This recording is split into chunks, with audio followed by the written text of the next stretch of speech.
pasa cuando la frecuencia es diferente? Ahora debemos entender un poco, a partir de este mismo estudio de los fasores, mirar lo que estaría pasando en este caso.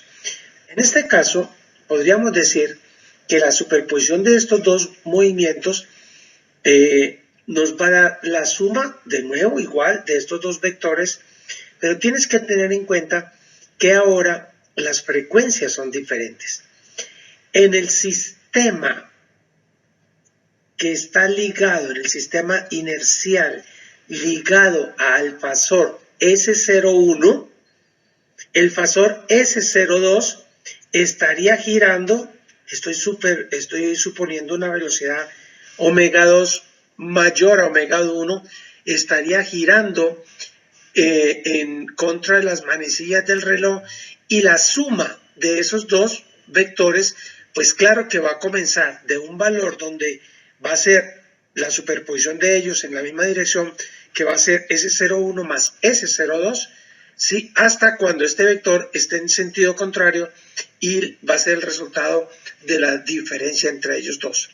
Al mismo tiempo, todo el dibujo está girando con una frecuencia que en este caso he marcado como omega 1, pero que evidentemente, como vamos a mostrar ya, es una es un promedio de las dos frecuencias con que se está girando. Entonces, una vez que entendemos el sistema, decimos, bueno, ya vamos a mirar esto. Entonces, ¿qué nos da? Consideremos el caso cuando S01 es igual a S02, tenemos S sub 0. Esto no le quita la generalidad del problema, solamente nos da una facilidad de la explicación en este caso. Antes de seguir adelante, usted se pregunta qué pasó con las fases iniciales. Lo que pasa es que si las frecuencias son diferentes, omega 1 y omega 2 son diferentes, las fases iniciales pierden realmente un sentido desde el punto de vista que nos dé algo más para el conocimiento. Se pueden tener en cuenta, pero no van a jugar ningún papel en esta descripción que estamos haciendo nosotros. Entonces, lo que vamos a hacer es sumar estas dos ecuaciones. Podemos factorizar S sub 0, nos da la suma de seno de omega 1t más seno de omega 2t, y ahora lo que tenemos que hacer es usar una identidad trigonométrica, lo que es seno de alfa más seno de beta, y usando esta identidad trigonométrica podemos ejecutar esa suma y decir que eso nos va a dar 2S sub 0 por coseno de omega sub 0 mayúscula t por seno de omega t. Es decir, si miras acá que tienes seno de omega t, esto lo puedo escribir como una amplitud. Tenemos acá que depende del tiempo, un a de t y una función armónica. Es decir, en este caso, la superposición de esos dos movimientos armónicos simples, por tener frecuencias diferentes, no nos da de nuevo un movimiento armónico simple, porque la amplitud está dependiendo del tiempo. ¿Qué nos va a dar? Entonces, omega, ¿qué es?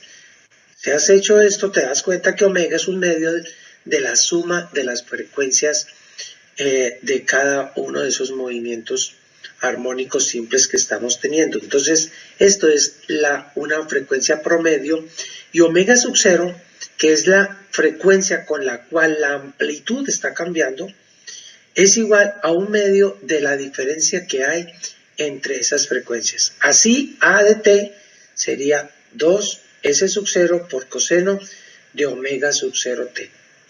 Si omega 1 y omega 2 son muy parecidos, son muy cercanos, entonces esta función que nos está dando acá es una función lento cambiante, una función que va a cambiar lentamente. Permítame intentar cambiar el puntero, ¿sí? Para tener la pluma. ¿Sí? Esta función es una función lento cambiante, como función del tiempo. Miremosla esto en las gráficas. ¿Qué quiere decir? Que tenemos la función s de t, es esta función, y la línea punteada nos está marcando que es a de t, es una función lento cambiante. Y como pueden ver, ya no tenemos más un movimiento armónico simple. Hemos obtenido pulsaciones. Llaman pulsaciones porque efectivamente, si miras en un osciloscopio, esto es lo que vas a tener, una especie de pulsos. La amplitud ha crecido, la amplitud decrece hasta llegar a cero y así sucesivamente. Y eso nos está sucediendo porque nosotros supusimos que los dos movimientos armónicos simples tenían la misma amplitud S sub 0. Tenían la misma amplitud S sub 0. Ahora, si las amplitudes no son iguales, entonces vamos a tener un caso como el que mostramos ahora en esa figura, donde el movimiento resultante va a estar pulsando, sigue siendo pulsaciones, pero van a estar pulsando entre una amplitud que por módulo sería S1 menos S2, lo podemos escribir así, por módulo, ¿sí? Hasta un valor de S1 más S2, ¿sí? Por eso aquí abajo tenemos S1 menos S2 por módulo y menos S1 más S2. Entonces la pulsación no sería tan profunda. Evidentemente, si S2, por ejemplo, es mucho más pequeño que S1, es prácticamente el movimiento tendería a ser un movimiento armónico simple porque se vería muy poco esos cambios que estarían sucediendo en el espacio. Entonces, en todo esto tenemos que decir que hasta acá nosotros lo que hemos hecho algebraicamente, ustedes lo notan, es una suma, ¿sí? Una suma algebraica. Pero esto implica, esta suma algebraica que hemos hecho nosotros acá, implica que nosotros estamos suponiendo que la acción de los dos movimientos armónicos simples sobre ese mismo sistema hace que el sistema siga respondiendo de una manera lineal. Y a eso se le llama el principio de superposición. ¿Qué es el principio de superposición? El principio de superposición lo que dice es literalmente que la superposición de movimientos armónicos simples se puede hacer linealmente como la suma algebraica de esos movimientos armónicos que se están componiendo el resultado.